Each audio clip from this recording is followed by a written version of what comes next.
আপনার মৃত্যুর মুহূর্তটি কেমন হবে একবারও কি ভেবেছেন? يا نفس إن لم تظفري لا تجزعي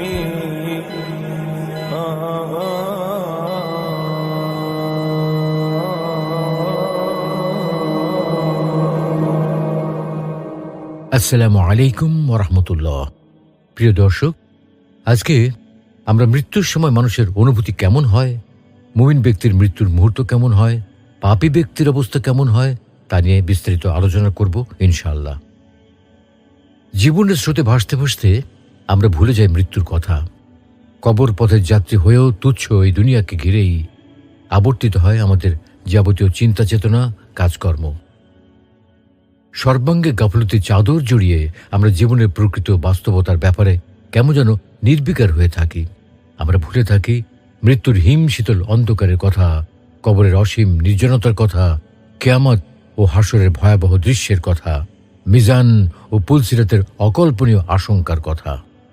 আল্লাহ না করুন এই অপ্রস্তুত অবস্থায় যদি চলে আসে মৃত্যুর ডাক, কি করুণ পরিণতি না হবে আমাদের।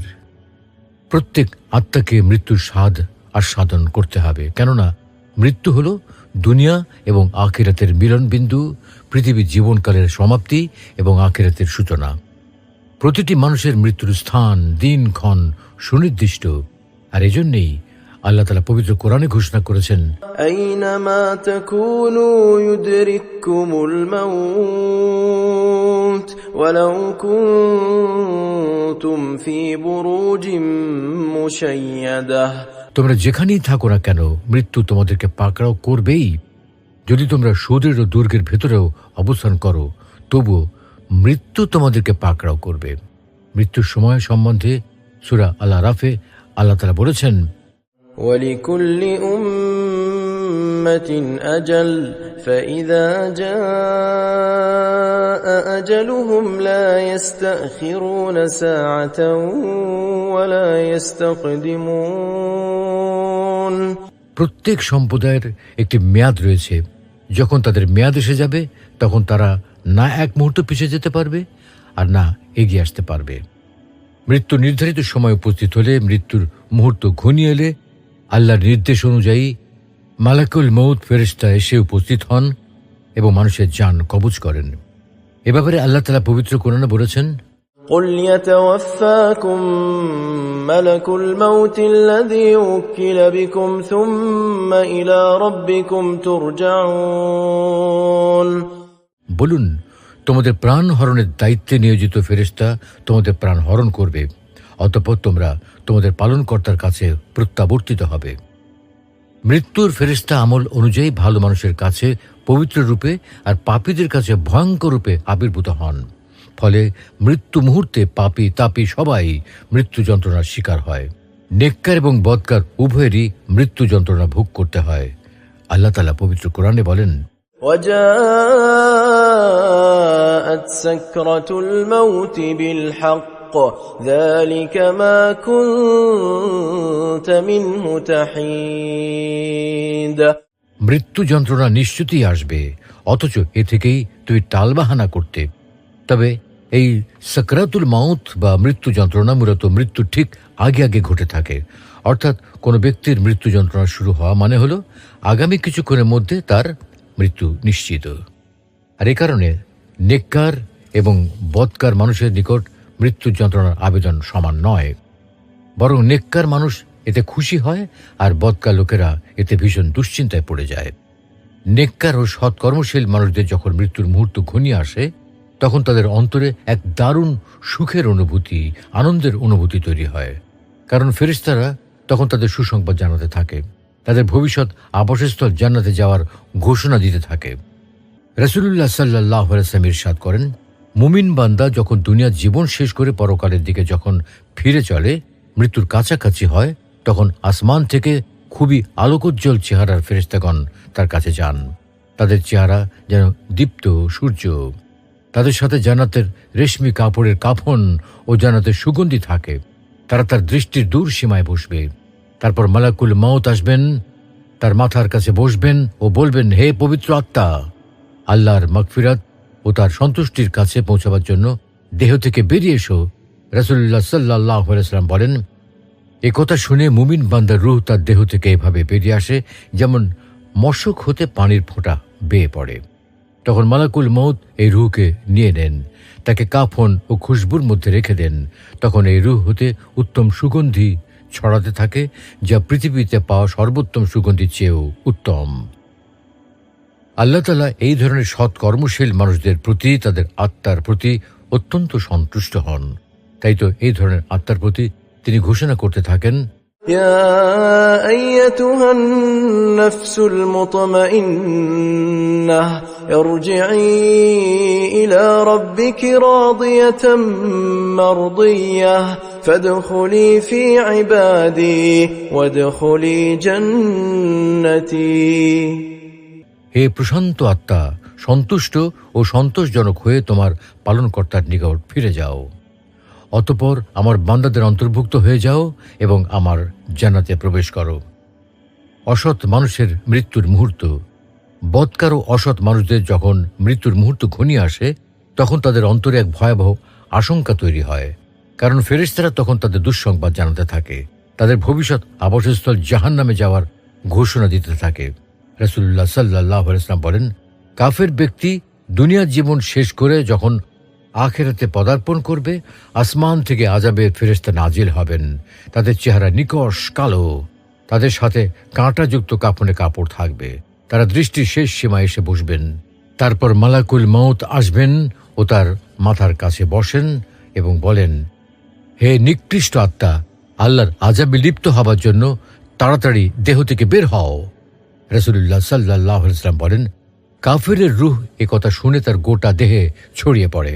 তখন মালাকুল মাউত তার রূহকে শক্তি প্রয়োগ করে টেনে হিঁচড়ে বের করে নিয়ে আসেন, যেভাবে লোহার গরম শলাকা ভেজা পশম হতে টেনে বের করা হয়, আর এতে পশম আটকে থাকে। মালাকুল মাউত রূহ বের করে আনার পর কাফনের কাপড়ে মিশিয়ে দেন। এই রূহ হতে মরা লাশের দুর্গন্ধ বের হয়, যা দুনিয়ায় পাওয়া যেত। ফেরেশতা এক রূহকে নিয়ে আসমানের দিকে চলে যান, কিন্তু আসমানের দরজা তার জন্য খোলা হয় না। তারপর রাসূলুল্লাহ সাল্লাল্লাহু আলাইহি ওয়াসাল্লাম দলিল হিসেবে এই আয়াত তেলাওয়াত করলেন, ইন্নাল্লাযীনা কাযযাবু বিআয়াতিনা ওয়াস্তাকবারু আনহা লা তুফাত্তাহু লাহুম আবওয়াবুস সামা ولا يدخلون الجنة حتى يلج الجمل في سم الخياط وكذلك نجزي المجرمين। নিশ্চয়ই যারা আমার আয়াতসমূহকে মিথ্যা বলেছে এবং এগুলো থেকে অহংকার করেছে, তাদের জন্য আকাশের দ্বার উন্মুক্ত করা হবে না এবং তারা জান্নাতে প্রবেশ করবে না, যে পর্যন্ত না সূচের ছিদ্র দিয়ে উট প্রবেশ করে। এভাবেই আমি পাপীদেরকে শাস্তি প্রদান করি। এবার আল্লাহ তাআলা বলবেন, তার আমলনামা সিজ্জিনে লিখে দাও, যা জমিনের নিচতলায় অবস্থিত। বস্তুত কাফেরদের রূহ নিচে নিক্ষেপ করে ফেলে দেওয়া হয়। আসলে পাপী মানুষেরা যখন মৃত্যুর ভয়াবহতা অনুভব করতে শুরু করে, তখন তারা আফসোস করে বলে, হায়, আরেকটু যদি সময় পেতাম। আল্লাহ তাআলা পবিত্র কোরআনে বলেছেন, যখন তাদের কারো কাছে মৃত্যু আসে, তখন সে বলে, হে আমার পালনকর্তা, আমাকে পুনরায় দুনিয়াতে প্রেরণ করুন। আসলে প্রতিটি মানুষকেই মৃত্যুবরণ করতে হবে, সাকরাতুল মাউত ভোগ করতে হবে, মৃত্যু যন্ত্রণা সইতে হবে। তবে পার্থক্য হলো, মুমিনের সাকরাতুল মাউত হবে আনন্দের, আর পাপী ব্যক্তির মৃত্যুর মুহূর্তটি হবে অত্যন্ত কষ্টের। পবিত্র কোরআনে আল্লাহ তাআলা বলছেন, কুল্লু নাফসিন যায়িকাতুল মাউত ওয়া ইন্নামা তুওয়াফাউনা উজুরাকুম ইয়াওমাল কিয়ামাহ ফামান যুহজিহা আনিন নারি ওয়া উদখিলাল জান্নাতা ফাকাদ ফাজ وما الحياة الدنيا إلا متاع الغرور। সব প্রাণীকে মৃত্যুর স্বাদ আস্বাদন করতে হবে। কিয়ামতের দিন তাদের প্রতিদান পূর্ণ মাত্রায় দেওয়া হবে। সুতরাং যাকে জাহান্নাম থেকে দূরে রাখা হবে এবং জান্নাতে প্রবেশ করানো হবে, সেই হবে সফল। প্রকৃতপক্ষে দুনিয়ার জীবন তো ধোঁকা ছাড়া কিছুই নয়। প্রিয় বন্ধুগণ, আমরা কি আমাদের মৃত্যুর মুহূর্তটি সম্পর্কে কি একবারও ভেবে দেখেছি? মৃত্যুর সময় আমার কি হবে? আমি কোন দলের অন্তর্ভুক্ত হব? আমি কি জান্নাতি দলের অন্তর্ভুক্ত হব না জাহান্নামী দলের অন্তর্ভুক্ত হব? এটা সম্পূর্ণভাবে নির্ভর করে আমাদের বর্তমান আমলের উপর। আমরা যদি এই দুনিয়াতে ভালো আমল করি তাহলে অবশ্যই আমরা মুমিনদের অন্তর্ভুক্ত হব, আর যদি আমরা আমাদের আমলকে ভালো না করি তাহলে আমরা জাহান্নামীদের অন্তর্ভুক্ত হব। অতএব সময় অত্যন্ত সংক্ষিপ্ত, কখন কার মৃত্যু আসে তা সম্পর্কে আমরা কেউই অবগত নই। তাই দেরি না করে আজ থেকেই আমরা আমাদের আমলগুলোকে কোরআন ও সুন্নাহ মোতাবেক সুন্দর করি, তাহলে অবশ্যই আমরা মৃত্যুর সময় মুমিনদের অন্তর্ভুক্ত হতে পারব ইনশাআল্লাহ। আল্লাহ রাব্বুল আলামিন আমাদের সকলকে আনন্দঘন সাকরাতুল মাউত দান করুন, হাসি মুখে সন্তুষ্ট চিত্তে তার কাছে ফিরে যাওয়ার তৌফিক দান করুন। আমিন।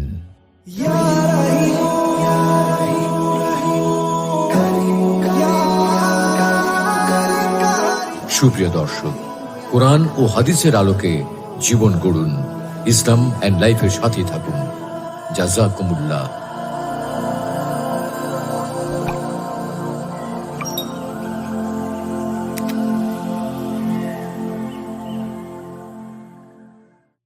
আপনার মৃত্যুর মুহূর্তটি কেমন হবে একবারও কি ভেবেছেন? يا نفس إن لم تظفري لا تجزعي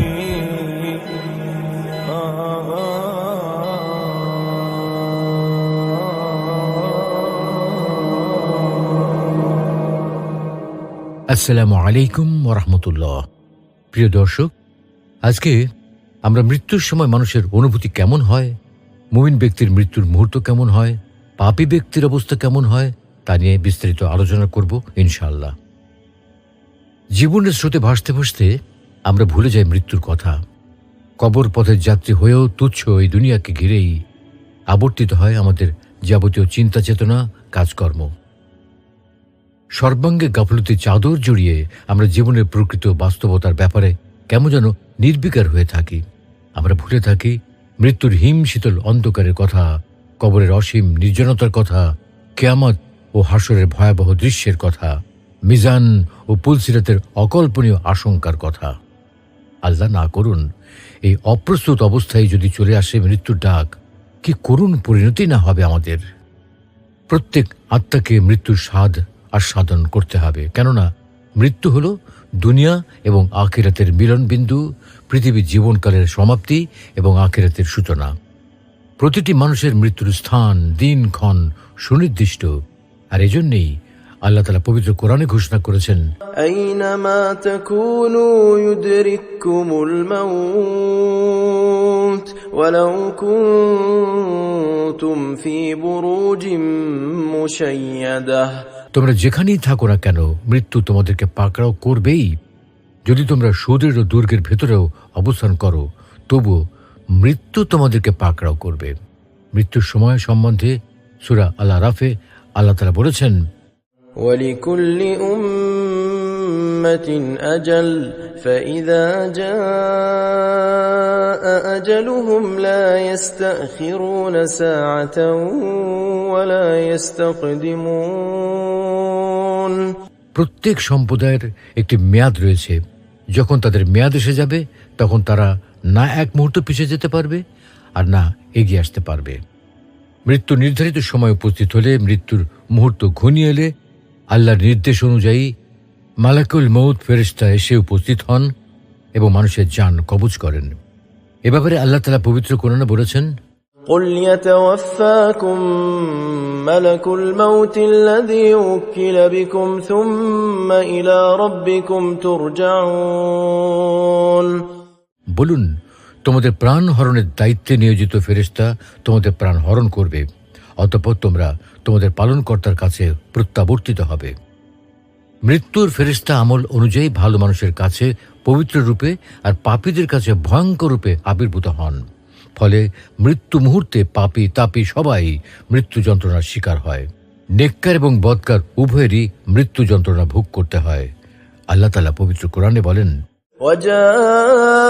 وجاءت سكرة الموت بالحق ذلك ما كنت منه تحيد মৃত্যু যন্ত্রণা নিশ্চিতই আসবে, অথচ এ থেকেই তুই টালবাহানা করতে।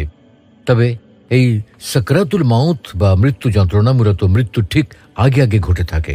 অর্থাৎ কোনো ব্যক্তির মৃত্যু যন্ত্রণা শুরু হওয়া মানে হলো আগামী কিছুক্ষণের মধ্যে তার মৃত্যু নিশ্চিত।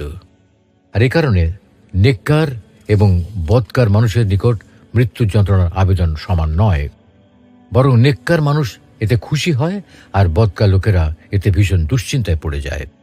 নেককার ও সৎকর্মশীল মানুষদের যখন মৃত্যুর মুহূর্ত ঘনিয়ে আসে তখন তাদের অন্তরে এক দারুণ সুখের অনুভূতি, আনন্দের অনুভূতি তৈরি হয়।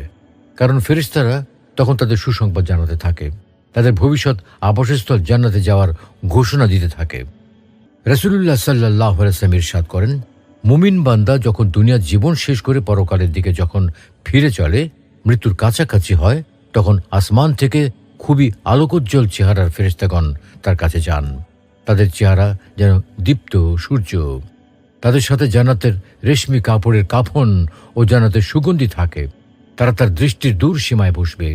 তারপর মালাকুল মউত আসবেন, তার মাথার কাছে বসবেন ও বলবেন, হে পবিত্র আত্মা, আল্লাহর মাগফিরাত ও তার সন্তুষ্টির কাছে পৌঁছাবার জন্য দেহ থেকে বেরিয়ে এসো। রাসূলুল্লাহ সাল্লাল্লাহু আলাইহি ওয়াসাল্লাম বলেন, এ কথা শুনে মুমিন বান্দার রূহ তার দেহ থেকে এভাবে বেরিয়ে আসে যেমন মশক হতে পানির ফোঁটা বেয়ে পড়ে। তখন মালাকুল মউত এই রূহকে নিয়ে নেন, তাকে কাফন ও খুশবুর মধ্যে রেখে দেন। তখন এই রূহ হতে উত্তম সুগন্ধি ছড়াতে থাকে, যা পৃথিবীতে পাওয়া সর্বোত্তম সুগন্ধির চেয়েও উত্তম। আল্লাহ তাআলা এই ধরনের সৎ কর্মশীল মানুষদের প্রতি, তাদের আত্মার প্রতি অত্যন্ত সন্তুষ্ট হন। তাই তো এই ধরনের আত্মার প্রতি তিনি ঘোষণা করতে থাকেন, يا أيتها النفس المطمئنة ارجعي إلى ربك راضية مرضية فادخلي في عبادي وادخلي جنتي। হে প্রশান্ত আত্মা, সন্তুষ্ট ও সন্তোষজনক হয়ে তোমার পালনকর্তার নিকট ফিরে যাও। অতঃপর আমার বান্দাদের অন্তর্ভুক্ত হয়ে যাও এবং আমার জান্নাতে প্রবেশ করো। অসৎ মানুষের মৃত্যুর মুহূর্ত, বদকার ও অসৎ মানুষদের যখন মৃত্যুর মুহূর্ত ঘনিয়ে আসে তখন তাদের অন্তরে এক ভয়াবহ আশঙ্কা তৈরি হয়। কারণ ফেরেশতারা তখন তাদের দুঃসংবাদ জানাতে থাকে, তাদের ভবিষ্যৎ আবাসস্থল জাহান্নামে যাওয়ার ঘোষণা দিতে থাকে। রাসূলুল্লাহ সাল্লাল্লাহু আলাইহি ওয়াসাল্লাম বলেন, কাফের ব্যক্তি দুনিয়ার জীবন শেষ করে যখন আখিরাতে পদার্পণ করবে, আসমান থেকে আযাবের ফেরেশতা নাজিল হবেন। তাদের চেহারা নিকষ কালো, তাদের সাথে কাঁটাযুক্ত কাফনে কাপড় থাকবে। তারা দৃষ্টির শেষ সীমায় এসে বসবেন। তারপর মালাকুল মউত আসবেন ও তার মাথার কাছে বসেন এবং বলেন, হে নিকৃষ্ট আত্মা, আল্লাহর আযাবে লিপ্ত হবার জন্য তাড়াতাড়ি দেহ থেকে বের হও। রাসূলুল্লাহ সাল্লাল্লাহু আলাইহি ওয়াসাল্লাম বলেন, কাফেরের রূহ এ কথা শুনে তার গোটা দেহে ছড়িয়ে পড়ে। তখন মালাকুল মউত তার রূহকে শক্তি প্রয়োগ করে টেনে হিঁচড়ে বের করে নিয়ে আসেন, যেভাবে লোহার গরম শলাকা ভেজা পশম হতে টেনে বের করা হয়, আর এতে পশম আটকে থাকে। মালাকুল মউত রূহ বের করে আনার পর কাফনের কাপড়ে মিশিয়ে দেন। এই রূহ হতে মরা লাশের দুর্গন্ধ বের হয়, যা দুনিয়ায় পাওয়া যেত। ফেরেশতা এক রূহকে নিয়ে আসমানের দিকে চলে যান, কিন্তু আসমানের দরজা তার জন্য খোলা হয় না। তারপর রাসূলুল্লাহ সাল্লাল্লাহু আলাইহি ওয়াসাল্লাম দলিল হিসেবে এই আয়াত তেলাওয়াত করলেন, ইন্নাল্লাযীনা কাযযাবু বিআয়াতিনা ওয়াস্তাকবারু আনহা লা তুফাত্তাহু লাহুম আবওয়াবুস সামা ولا يدخلون الجنة حتى يلج الجمل في سم الخياط وكذلك نجزي المجرمين। নিশ্চয়ই যারা আমার আয়াতসমূহকে মিথ্যা বলেছে এবং এগুলো থেকে অহংকার করেছে, তাদের জন্য আকাশের দ্বার উন্মুক্ত করা হবে না এবং তারা জান্নাতে প্রবেশ করবে না, যে পর্যন্ত না সূচের ছিদ্র দিয়ে উট প্রবেশ করে।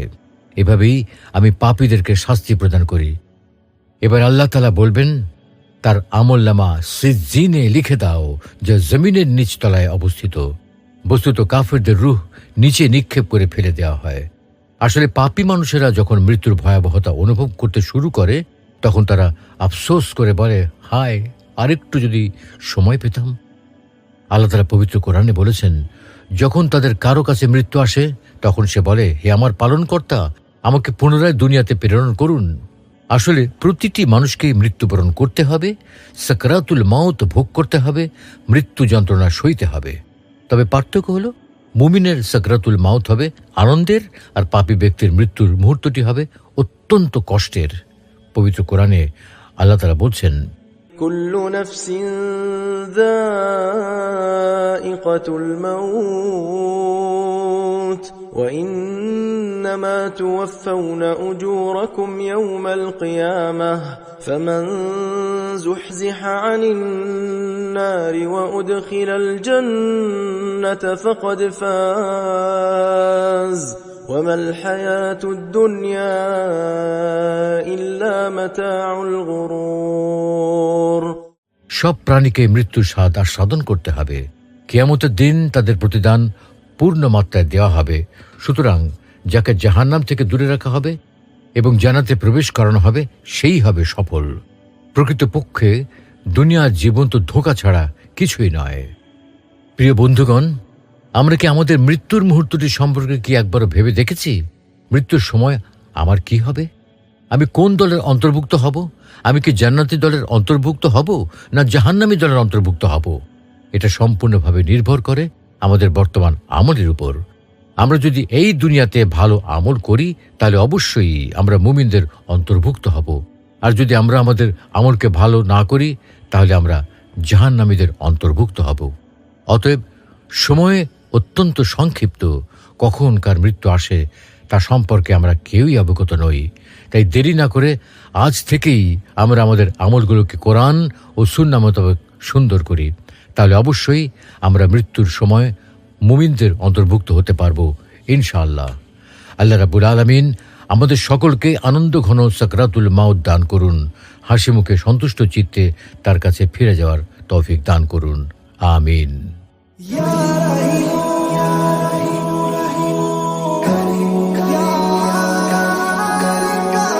সুপ্রিয় দর্শক, কোরআন ও হাদিসের আলোকে জীবন গড়ুন, ইসলাম এন্ড লাইফের সাথে থাকুন। জাযাকুমুল্লাহ।